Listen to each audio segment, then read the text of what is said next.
vai ganhar o Grenal, o Grêmio é favorito nesse clássico Grenal. Normalmente o mandante tem, historicamente, né, uma supremacia em termos estatísticos. Agora, isso não é uma regra. E eu já vi muitas vezes o Grêmio indo lá no Beira-Rio e vencendo, e o contrário também é verdadeiro. Aliás, uma das grandes vitórias do Inter em clássicos grenais é aquele histórico 5-2 em 1997, dentro do Estádio Olímpico. Então, assim, tem vitórias simbólicas, emblemáticas na casa dos rivais, mas tem uma lógica aí que segue a lógica. E o Grêmio tem um aproveitamento muito bom em casa, mais de 80%. Só tem um empate contra o Inter naquele clássico Grenal e de resto o Grêmio só venceu. Foi isso que aconteceu.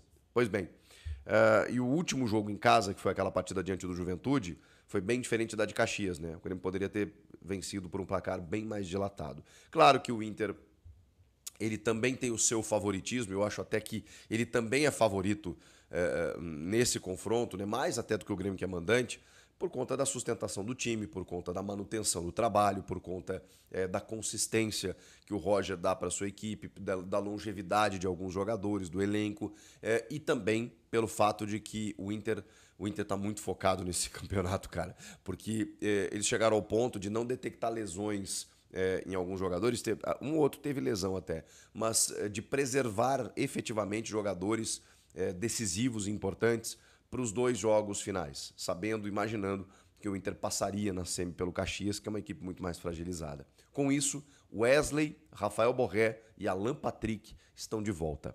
O Alan Patrick deve ser titular desde o começo, pelo menos eu imagino assim. E o Wesley e o Borré ficando para o segundo tempo. O Borré ele também pode ser que bote como titular, porque ele é titular do Inter. Só que o Valência voltou a jogar bem e cumpriu a função nesse período. Então não imagino que daqui a pouco o Roger tire o Valência para botar o Borré. Até porque o Valência precisa de uma confiança maior desde que ele perdeu essa confiança lá na semifinal da Libertadores de 23. Dá para jogar os dois juntos? Dá. Com o Alan Patrick, um pouco mais difícil, porque o Borré, inclusive, estava sendo um substituto do Alan Patrick, jogando um pouco mais vindo de trás, atrás do centroavante, né? Mais como um meio armador, incrivelmente, né? Podendo pisar na área, evidentemente. Então, é um time que se conhece, que o Grêmio conhece, que conhece o Grêmio e que, mesmo sendo fora de casa, tem condições para fazer duas boas finais. O Grêmio tem muitas novidades, né, gente? E saiu mais uma agora, com o Rodrigo Oliveira, repórter de Gaúcha ZH, de que, por exemplo, na abertura do meio-campo, a gente imaginava que sem o Cuejar, que está fora por uma lesão, o Camilo seria o titular. E eu gostaria muito de ver o Camilo, mas, segundo o Rodrigo, o Gustavo Quinteiros vai apostar em Dodi, junto de Vila Sante. No último clássico Grenal, o Dodi marcou bem o Alan Patrick. Realmente o Alan Patrick teve mais dificuldades e é o grande jogador a ser marcado pelo Inter. E o Camilo, a gente sabe que muitas vezes ele joga no limite do cartão. Ele dá muito bote, ele dá muito combate, ele é um pitbullzinho, mas talvez ele esteja preservado para um segundo tempo, né? E é um reforço que você tem ali no segundo tempo para mudar jogo. O Amuso foi relacionado e era uma dúvida, o belga, né? O ponta pela esquerda, mas dificilmente ele jogará como titular. O Pavão está recuperado. O Pavão joga mais pela direita, mas também atua pelo lado esquerdo. Eu vi ele muitas vezes jogar no Boca pelo lado esquerdo também. E na direita tem o Kike Oliveira, né? E tem a questão Cristaldo, o fator Cristaldo, o camisa 10 do time que recebeu todas as oportunidades possíveis e que não vem bem. Não vem bem. Será que por uma sobreposição de posições ali, né, com o perdão da redundância, do Monsalve com ele, o futebol dele caiu ainda mais? Ou será que é uma fase técnica ruim? Ou é uma adaptação ao estilo de jogo, né? O João Batista Filho trouxe essa informação de que ele estaria com dificuldades para entender o novo jeito de jogar do Quinteiros. Eu não sei. O fato é que pela bola o Cristaldo é reserva.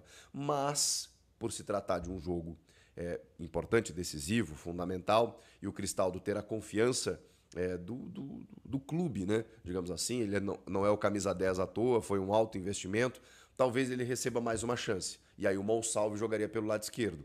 Então, o time do Grêmio teria o Thiago Volpe no gol, o João Pedro na direita e o Lucas Esteves na esquerda, com a dupla de zaga, sem o Gemerson, que foi expulso contra o Juventude suspenso, o Gustavo Martins e o Wagner Leonardo, meio campo com Dodi ou Camilo e Vila Sante, Monsalve centralizado, é a minha aposta, com Cristiano Oliveira pela direita, Pavon pela esquerda e Bright White centralizado. Mas ainda nesse lado esquerdo pode entrar o Monsalve com o Cristaldo fazendo a meia, ou até mesmo o Amuso começando a partir do que eu acho difícil. Acho que o Amuso fica mais para o segundo tempo, ou o Amuzu, né? Francis Amuzu. Enfim, esse deve ser o time do Grêmio, que não terá também Gustavo Quinteiros à beira do gramado, porque vocês sabem, ele foi suspenso, né, pelo TJD do Rio Grande do Sul, pelo soco, né, que ele desferiu no Enio, lá no jogo contra o Juventude. Então, Leandro de Sábato, seu auxiliar, será o comandante. Acho que perde um pouco em termos de referência, né? O planejamento tem que ser muito bem feito para todas as variantes do jogo, né? Para que o auxiliar saiba muito bem o que fazer sob determinadas circunstâncias, né? Uma expulsão do adversário, uma lesão de um jogador, uma estratégia que deu errado, um gol que toma muito cedo, um gol que faz muito cedo. Tudo isso tem que ser muito bem pensado com todas as hipóteses de um jogo de futebol, e elas são muitas. Mas enfim, tem essa dificuldade aí do Grêmio não ter o seu comandante.